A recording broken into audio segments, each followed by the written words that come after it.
So while the president is eager to raise taxes on job creators right here in America, well, some folks, they want to go in a different direction, and that includes my next guest, the governor of the great state of Ohio, John Kasich. Sir, you know, it's funny, the last president that I remember that ran on the platform that I'm going to raise your taxes is a guy that lost 49 states running against Ronald Reagan in 1984.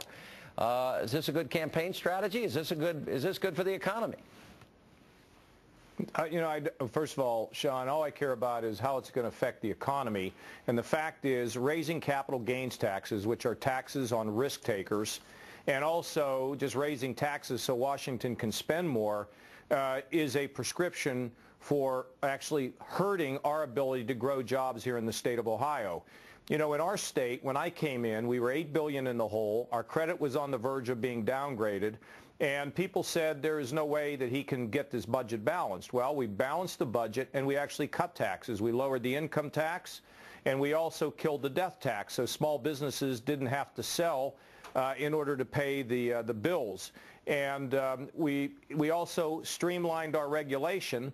When I came in, we were 48th in the country in terms of job growth. In the last month of February, we were the #1 job creator in America.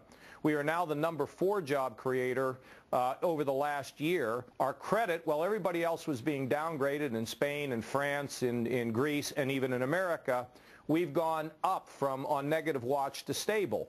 I had 89 cents in our rainy day fund. We now have $240 million in our rainy day fund. So by streamlining the regulatory environment, by reducing taxes and being fiscally responsible, we've created an environment where it is safe to create a job. And just the opposite is being done and talked about in the future in Washington. January 1, Tax-Mageddon. We have the biggest tax increase with the expiration of the Bush tax cuts. We're going to have the largest tax increase in history, and we still have minimal growth. And frankly, he's going to end up going through the first 4 years of his presidency not having created a single job, but having a net loss of jobs. Well, Sean, look at the regulatory side. You know, the EPA, with their provisions on, for example, coal, is really hurting the Midwest. I was with a CEO today that's got to retire plants because, there's too much pressure on them when it comes to operations, particularly long term. We look at the banking laws that we have in the country right now, and we could see more consolidation of big banks because it's more difficult for community banks to operate. They're cutting back job training money at a time when we need to train Americans for jobs that exist in the 21st century.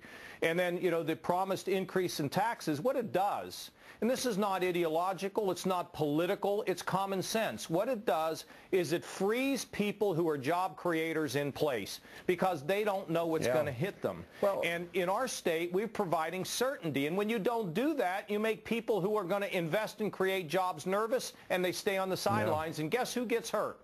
This is the greatest moral issue, families and children. Because when families are working, the family's stronger, they get kids out of poverty. And the greatest issue in America today is who can create the jobs. Yeah, well, it's interesting. The president often talks about Warren Buffett wanting to pay more and pay higher taxes, but it may come as a shock to the IRS, considering that NetJets company, one of his many companies, owes about $366 million and is in a battle with the IRS. Just a slight little addendum to that.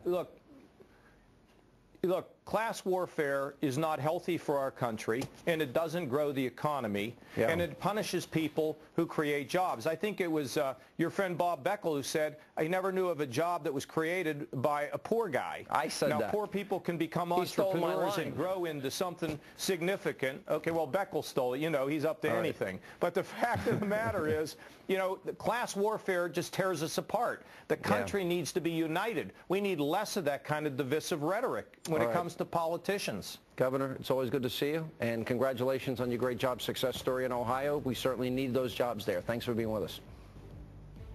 Thank you, Sean. And